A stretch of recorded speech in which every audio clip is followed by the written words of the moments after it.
Assalamualaikum warahmatullahi wabarakatuh. Alhamdulillahirabbil alamin. Alladzi a'adda jannatan lil muttaqin. Asyhadu an la ilaha illallah al-malikul haqqul mubin.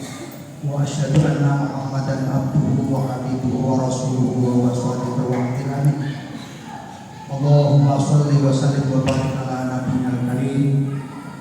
Al-Mab'uts rahmatan lil alamin. Allahumma sholli wa sallim wa barik ala nabiyyil karim wa ala alihi wa ashabihi wa man tabi'ahum bi ihsan ila yaumil qiyamah. Wa ya ibadallah as-shaimin was-shaimat rahimakumullah. Ittaqullaha haqqa tuqatih wa la tamutunna illa wa antum muslimun. Shadaqallahu al-azim, shadaqa rasulul karim wa nahnu syahidun. Jamaah sholat isya, dan insyaallah kita lanjutkan dengan sholat tarawih yang berbahagia. Patut kita syukuri secara niat kita. Alhamdulillah puasa kita sudah masuk, bahkan sudah beberapa hari, 10 hari terakhir, di mana semua mengharap puasanya sukses. Semua ingin mendapatkan pahala yang terbaik dari Allah Subhanahu wa taala.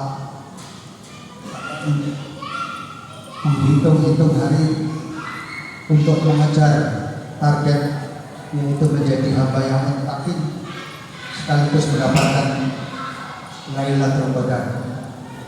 Mudah-mudahan di antara kita syukur semuanya Allah mengabulkan dan mengetahui apa yang menjadi keinginan kita menjadi as-shaimun yang diterima oleh Allah Subhanahu wa taala dan mendapatkan pahala terbaik berupa Lailatul Qadar. Amin ya rabbal alamin. Jemaah sekalian yang berbahagia rahimakumullah, puasa ini adalah bentuk ritual yang paling heboh di samping jamaah haji, karena ibadah siam ini khusus 1 bulan penuh pada bulan suci Ramadan, di mana Al-Quran diturunkan. Lailatul Qadar mengerahkan kekuatan malaikat Allah turun ke bumi untuk memberikan rahmat sekaligus mengamini doa-doanya seorang hamba. Tentu di dalam kita melakukan ibadah yang sangat suci ini, ibadah yang sudah lama dinanti-nantikan selama 1 tahun penuh ini, kita tidak bisa berspekulasi, tidak bisa hitung-hitung apakah turunnya Lailatul Qadar itu ganjil atau genap. Memang stimulan Nabi Muhammad SAW untuk mendapatkan Lailatul Qadar adalah sesuatu yang abstrak, hanya diberi syarat-syarat untuk mencapainya dengan bilangan-bilangan ganjil. Secara doktrin sah, tetapi apa kita juga mengerti rahasia Allah di balik Lailatul Qadar.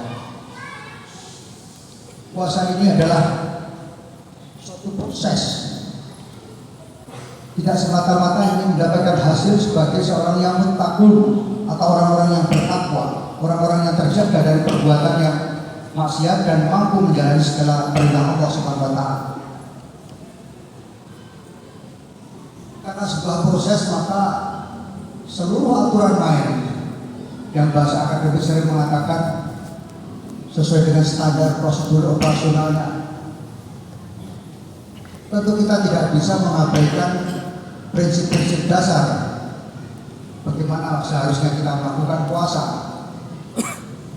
atau hanya sekedar menghindari makan dan minum dan hubungan seksual bagi yang telah berumah tangga, tetapi jauh dari itu sebenarnya target yang diberikan Allah Subhanahu wa taala. Karena di dalam struktur tubuh kita ini ada 3 kekuatan yang selalu mengganggu kita. mulai dari leher ke atas. Ini kekuatan yang nampak, mata, telinga, hidung kita. Ini juga menjadi sumber ujian, sumber musibah, bahkan sumber maksiat. Lisan kita, telinga kita, apa yang kita dengarkan, apa yang kita ucapkan setiap hari, senantiasa itu dari Allah Subhanahu wa Ta'ala dicatat sebagai sebuah amal yang kita.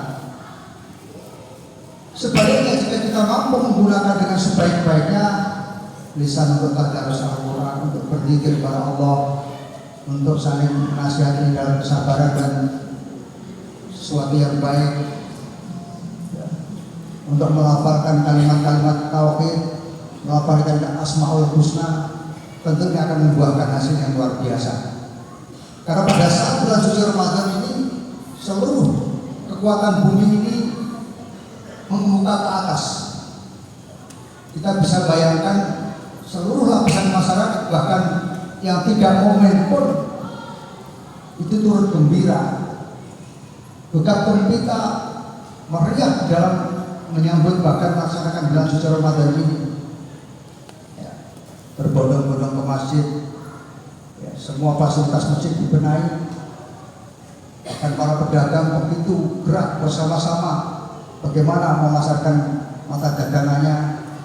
Tukang masak siap-siap untuk menjual dagangannya, menawarkan kepada aswa'imun yang tidak biasa takjil. Mereka berlomba-lomba untuk mengeluarkan infak sedekahnya dalam rangka untuk mensukseskan puasa ini. Bahkan fenomena di Yogyakarta ini luar biasa.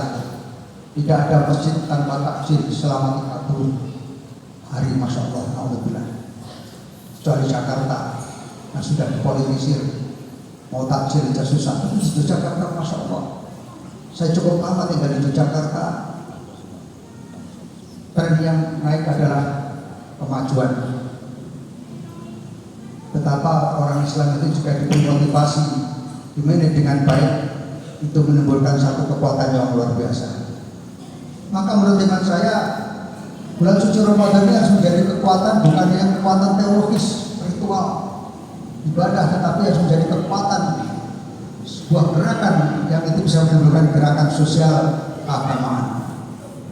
Karena umat itu berada di basis masjid, maka sudah barang tentu secara manajerial itu mudah untuk dikendalikan, diarahkan, dikembangkan untuk menjadi manusia-manusia yang pulen, yang seperti yang dikehendaki Allah Subhanahu wa Ta'ala, yaitu manusia-manusia yang unggul.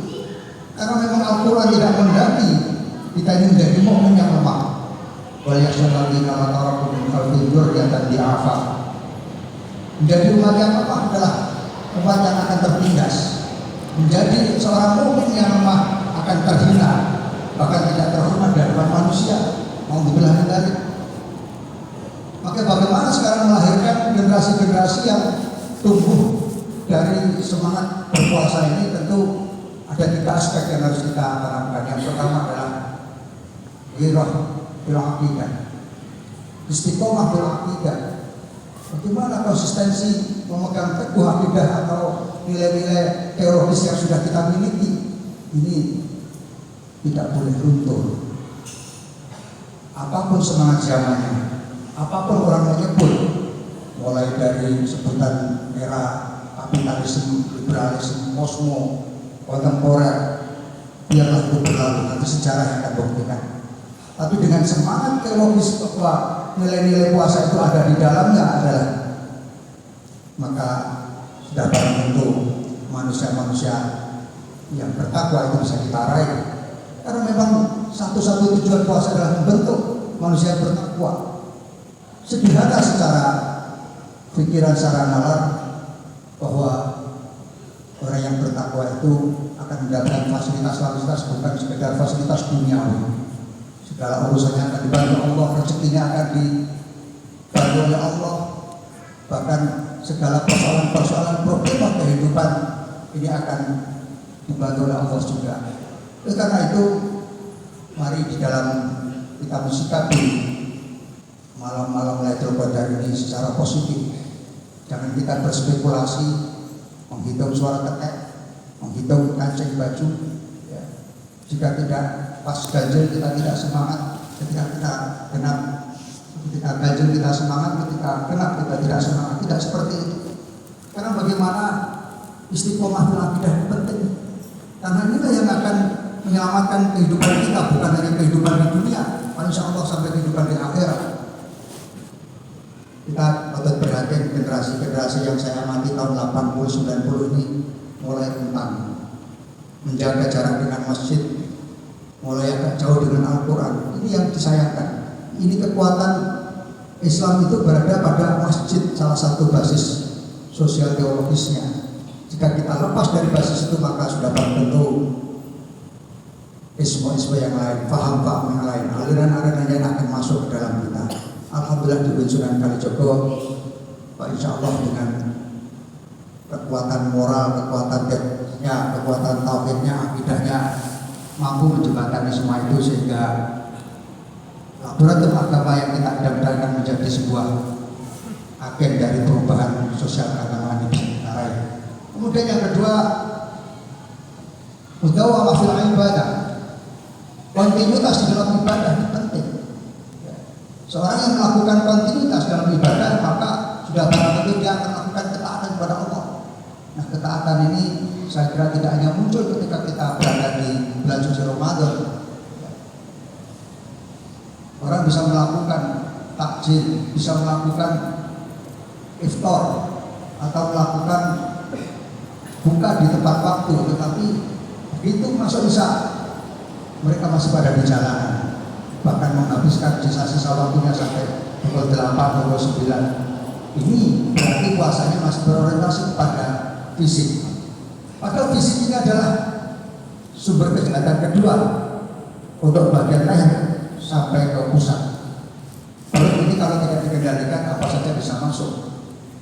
Maka kekuatan nafsu yang ada di perut ini, Allah pada saat bulan suci Ramadan mengendalikan. Adalah kalau jaga perut kamu dari perbuatan-perbuatan, dari makanan-makanan yang tidak halal, makanan-makanan yang berbahaya, makanan-makanan yang kau dapatkan secara syubhat. Ini yang kedua. Baru yang ketiga adalah kekuatan syahwat. Kekuatan hewan inilah yang kadang-kadang menjerumuskan manusia. Maka bisa kita lihat kejatuhan seseorang itu ya dari tiga aspek. Baik dari lisannya, kalau tidak dari korupsinya, yaitu orang yang mengkonsumsi barang-barang yang batil. Kemudian dengan kekuatan kakinya dia bisa melakukan kekerasan sesama yang lain, maka sudah barang tentu dia akan jatuh dengan sendirinya. Oleh karena itu, jamaah sekalian, marilah kita jaga. Yang pertama adalah mudawam istiqomah fil aqidah, mudawam fil ibadah. Kemudian yang ketiga adalah husnul khuluq. Bukankah Rasulullah SAW diutus ke bumi ini hanya menyempurnakan akhlak dari jahiliyah, akhlak dari kegelapan menuju akhlak yang terang benderang. Terang benderang bukan karena lampu, bukan karena sinar lampu yang seperti kita saksikan di kota-kota, tetapi bagaimana hati itu menjadi cahaya bagi kehidupannya, bisa memberikan kebaikan-kebaikan bagi yang lain, bisa menularkan kebaikan-kebaikan untuk sesama, sehingga apa yang dikatakan Rasulullah Subhanahu wa taala dalam firman-Nya, wasta'inu bis-sabri was-shalah, ini betul-betul bisa kita raih. Maka masjid ini menjadi penting strategis di dalam mewujudkan muawanah, saling membantu, saling menolong. Ini kalau momentum Ramadan ini lepas, maka ya kita akan kembali bulan-bulan yang biasa-biasa saja. Oleh karena itu, dari mimbar ini kami menghimbau terutama juga kepada kaum nisa yang itu menjadi barometer kesatuan moralitas bangsa dan kemajuan moralitas bangsa itu pada nisa. Tentu laki-laki juga bisa menjadi pemimpin bagi mereka, menjadi teladan bagi mereka. Insya Allah jika itu menjadi komitmen bersama, bulan suci Ramadan ini tanpa noda, bulan suci Ramadan tanpa cacat, insya Allah kehidupan kita akan lebih baik setelah pasca Ramadan. Karena buah dari Ramadan ini bukan proses itu sendiri selama satu Ramadan, tetapi pasca Ramadan apa yang sudah berubah dari kita, apa yang mampu kita tingkatkan dari kita. Sebab kalau hanya kita melakukan satu bulan selesai kemudian tidak ada dampak secara sosiologis maupun secara sosiologis bahkan ritual, maka ya hasilnya puasa kita masih puasa awal, belum sampai pada puasa yang puas, belum sampai pada puasa yang yang dikategorikan Imam Al-Ghazali Qawasul Qawas. Mudah-mudahan kita termasuk bahwa Allah yang senantiasa dijaga dari perbuatan-perbuatan yang tidak terpuji, dari akidah-akidah yang tidak bisa dipertanggungjawabkan secara akidah Islamnya, dan dari perbuatan-perbuatan yang tidak terpuji, dari perbuatan akhlak ad-damimah, perbuatan moral yang tidak terpuji, sehingga kita masuk pada bulan Syawal itu menjadi hamba Allah yang menang secara hakiki, yaitu terciptanya manusia-manusia yang unggul, hamba-hamba Allah yang dinantikan kebaikannya untuk masa depan umat Nabi Muhammad SAW. Amin ya rabbal alamin. Saya kira itu renungan Isya pada malam hari ini. Mudah-mudahan kita bisa mengambil sedikit intisari dari apa yang saya sampaikan. Bila taufiq wal hidayah wa ridha wal inayah. Wassalamualaikum warahmatullahi wabarakatuh.